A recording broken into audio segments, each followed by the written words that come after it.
You know, when we hear the word confession, our minds often go to a heavy, kind of gloomy place, right? Like it's all about guilt and obligation. But what if we've been looking at it all wrong? What if its real purpose isn't shame, but mercy? Today we're going to explore how this ancient practice is actually a powerful path to honesty and real freedom. We all know that feeling, don't we?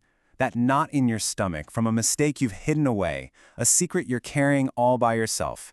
It's a heavy, lonely weight. And that feeling, that's exactly where our story starts today. And here it is. This is the big idea that flips the whole script on confession. It's not a tool for shame, it's a doorway to mercy. It's about the moment that heavy weight is finally lifted. So let's dive into what that actually looks like. Now, this whole idea of confession isn't some new thing. It's an ancient path people have walked for thousands of years. But, and this is key, the way we walk that path has changed in a massive way. It's moved from being an outward ritual to an inward act of courage. And here's that crucial shift in a nutshell. Back in the ancient world, making things right often meant an external act, a physical sacrifice. But today, the focus has moved inside. The real requirement isn't some big ritual. It's something much more personal, complete, raw, unvarnished honesty. So this modern understanding, this focus on honesty, well, it's really rooted in a powerful promise. It actually comes from a single verse in the Bible, 1 John 1:9, and it lays out this incredibly clear path to freedom and starting over. Let's just let this sink in for a second. If we confess our sins, He is faithful and just and will forgive us our sins and purify us. Notice that this isn't a threat or a demand. It's an invitation. It's a promise with a guaranteed three-part result. The logic here is so simple and powerful. It starts with our part, right? We take the step of confession, and what follows are two incredible responses that are promised to us. So let's really unpack what these three key words actually mean. First up, confess.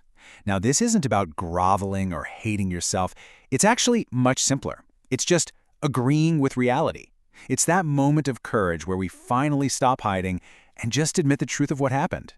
Next comes forgiveness. And we're not talking about a simple pat on the back here. The idea is so much bigger. It's total cancellation. Imagine a massive debt that you owe, and someone just wipes the slate totally clean, paid in full. The penalty is just gone. And then there's this last part, purification. This goes even a step beyond forgiveness. It's not just about erasing the past. It's about totally transforming the future. The source material says it's when the heart is made new. It's a complete inner reset. So when you boil it all down, we're really facing a choice between two very different paths.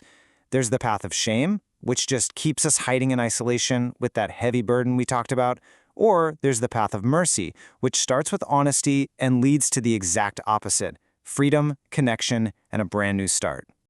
Okay, this all sounds pretty profound, but what does it feel like? How does a spiritual promise like this actually show up in our real, everyday lives? Well, the source material connects this directly to our emotional and even our physical well-being. And this is the million-dollar question, isn't it? How does an act of being spiritually honest actually translate into real-world, tangible freedom for our minds and our bodies? And the results are very, very real. This isn't just an abstract idea, it's an experience you can feel. It's that sensation of a weight literally being lifted off your shoulders. It's those emotional burdens we've carried for years finally being released. It truly opens up a direct path to healing. So as we start to pull all this together, the big takeaway here is a fundamental shift in how we see things. Confession, as a part of prayer, was never meant to be some rigid rule or just another religious duty to check off a list. I absolutely love this metaphor from the source material. A lifeline. Think about that. A lifeline is what you grab onto when you're in deep trouble, right? It's your connection to safety, to survival. Seeing confession this way changes it from an obligation into a vital tool for staying afloat. And that's really the bottom line. This whole process, from honesty to forgiveness to purification, it's all designed to lead to one place: freedom.